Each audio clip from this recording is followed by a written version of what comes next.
This is CES Tech Talk. I'm James Kotecki, bringing you an interview that I recorded live at the C-Space studio at CES 2023. Enjoy. Welcome back to the C-Space studio here at CES 2023. I'm James Kotecki, joined right now by Kenny Mitchell, CMO of Snap. Welcome to the show. Well, thank you so much. Thanks for having me. So Kenny, let's just start by having you define, what does Snap, the brand, mean right now as we're heading into 2023? Oh, that's a wonderful question and a very timely question. Snapchat is a visual app that's all about helping to enhance your relationships with your friends, your family, and the world around you. And we like to say kind of the things that you care most about, like the people you're close to, the things in culture that you really care about. Snapchat helps to make those good things better, right? Yep. So we actually are just in the process of launching a new campaign to help dimensionalize this idea around enhancing relationships. And the consumer handle for it is, wait till you see this. And it's actually language that people commonly use if you're a Snapchatter. You want to show somebody something really cool on your device. You're like, hey, wait till you see this. This is really awesome.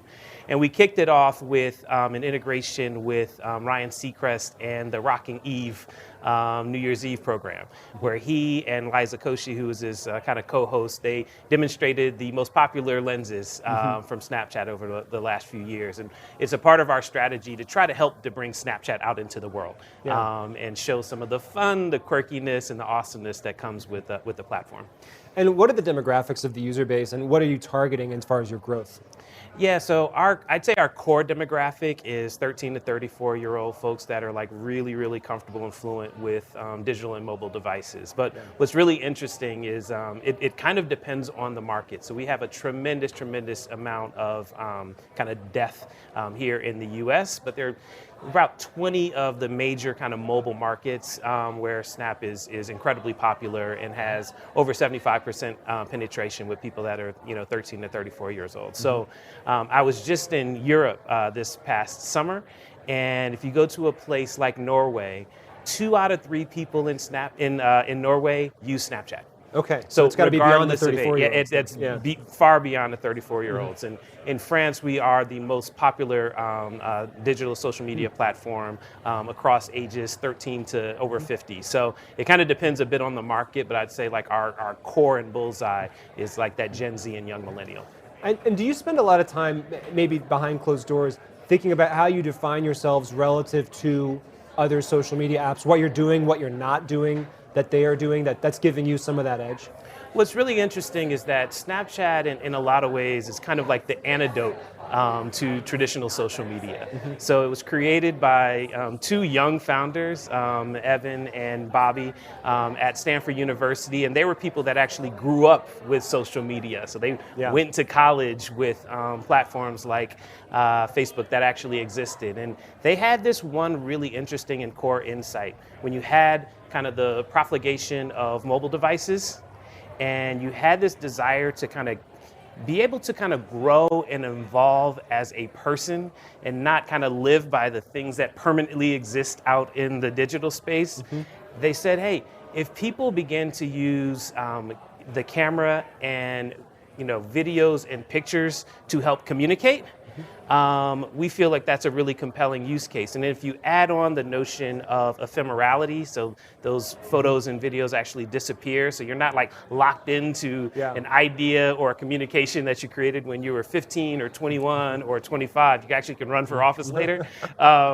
Those 2 kind of insights came together, and that was kind of the launch or the hatch of Snapchat. And it's since then this notion of this visual communication that is personal between friends, not a bunch of followers and fans, but between friends and family, has been really, really effective. And that's why we've seen so much continued growth on the platform. Let's talk about the mobile devices and just generally the devices that this technology is running on right now. We're here at CES, obviously everybody's talking about the latest devices, but what are you practically thinking about as far as devices, maybe beyond the smartphone, or just whatever the smartphone will turn into and where it is right now, for how Snap is actually going to be interacting, Snapchat will interact with people? Yeah, I think that's a wonderful question. One of the things that is a massive priority for us is augmented reality. Snapchat is one of the pioneers in augmented reality. It's like overlaying computing into the real world.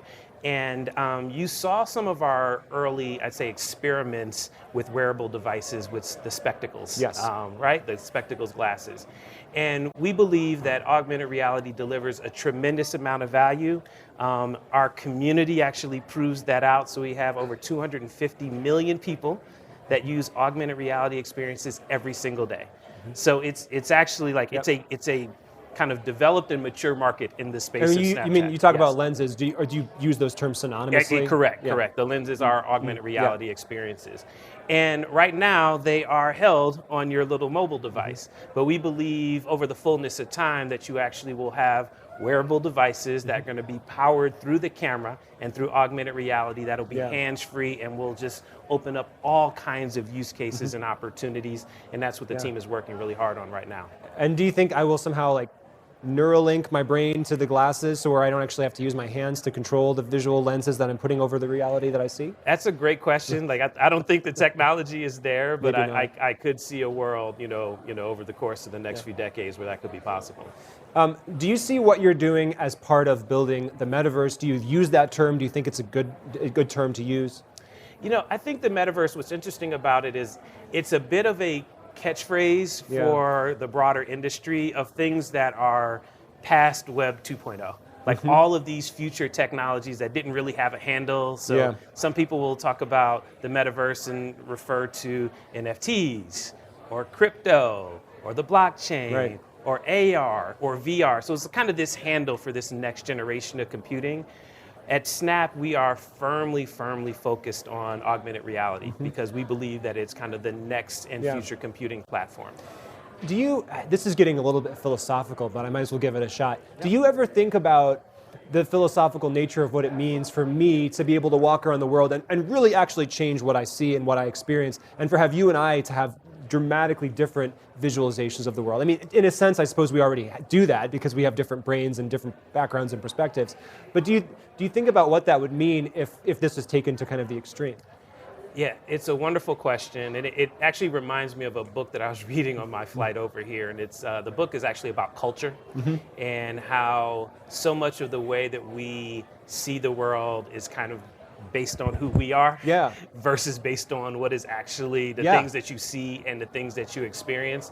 And I think what's interesting in terms of what augmented reality can offer is a way to, in some ways, customize your experience based on things that you care about, which I think can be really powerful. But it does put a burden on, from an ethical perspective on how do you manage that? How do you do that in a way that makes a lot of sense for consumers going forward? And maybe I'd want to know if there was someone out there who was looking at the world through some kind of radically different lens. Maybe would just want some kind of a heads up on what that lens was so I could know maybe how they see things. I suppose there could be physical safety issues at some point, but I don't know. We're going down a crazy rabbit hole here. I'm going to pull it back to the actual reality. I want to talk for a minute about your history because you have a history of working with great brands like Gatorade, McDonald's, and those are drinks, right? Those are foods. Those are things that you actually consume physically. With Snap, I imagine it's pretty different. Did you learn lessons from those brands and those experiences that you still apply in your current role? Yeah, absolutely. I think there's experiences I had with Gatorade, as you mentioned, with McDonald's. Those were brands that people cared deeply about. People had personal connections to, and the value that they deliver, like very tangible, very real, and very understood. It was imperative for me when I first kind of joined the Snapchat organization to really understand the consumer and the value that is driven through the Snapchat platform. And what you find is that you have folks that are just as incredibly passionate about Snapchat and its ability to allow them to stay close and connected and communicate and do things creatively with their friends and family. And so there's like a really clear and easy parallel there between like a passion point. One might be around sports, one might be around food, one might be around family, one might be around like technology and communicating. So there's some good parallels there that I've been able to So you index leverage. to that passion and then everything else kind of branches out from there. That's exactly right. I want to ask you about creativity. I'm reading this here because I think Fast Company once called you one of the most creative people in business. So congratulations on that. Is creativity for you something that's intuitive? Is there something that you can teach? Is there a lesson that you can give us? How do you think about your own creativity? Yeah, I think of creativity through a few different vectors, So creativity, a lot of times people think, creativity means you're like some form of artist, right? Like, Yeah. and I don't think that that's always true. Sometimes creativity comes from the way that you think about and try to solve problems. Like creative problem solving is like a tremendously valuable form of creativity. When it comes to marketing and advertising, it's always that combination of the art and the science. Yeah. So, the science component, like you have to have the insights right. You have to really truly understand your consumer, what they believe in, what drives value for them, where their passions lie, where they're motivated, like kind of understanding those insights. When it comes to the art side, that requires a bit of subjectivity because there's like tastes, related to that. And what I try to do is like I try to stay inspired by things that I see around me, things that I experience, try to create safe environments for my team so they feel comfortable being creative, throwing out wild and funny and interesting ideas. And then try to think about things through the lens of kind of this framework that I often use. It's an acronym called CASE. So there's the C is for creativity, the A is for authentic, the S is for strategic, and the E is for emotion. So we're thinking of like big ideas. One, you want creativity is just kind of approaching things in a kind of a unique way, right? Yeah. Authentic is like, is it relevant and authentic to your consumer and customer? And also, is it real and relevant to your brand? Strategic is, does it actually answer your brief, right? So like creativity without strategy is art. And I'm not in the business of art. I actually am in the business of trying to create some type of conditions for a consumer to take an action. And then E is emotion. Like, does it make you feel something? Does it make you laugh? Does it inspire you? Does it make you think? And that kind of model and that kind of mindset is like, that's how you try to foster that environment of creativity. Yeah. Most of the best advertising work and creative work that you probably love and admire that so many other people do, you would think like, oh, you know what? I actually see kind of this like framework of how it's creative, how it's authentic to the brand, what the strategy might be, and what it makes me feel. Well, thank you so much for bringing your creative, authentic, strategic emotion to us here in the C-Space studio. Kenny Mitchell of Snap. Thanks so much. Thanks for having me. Well, I hope you enjoyed that live conversation from CES 2023.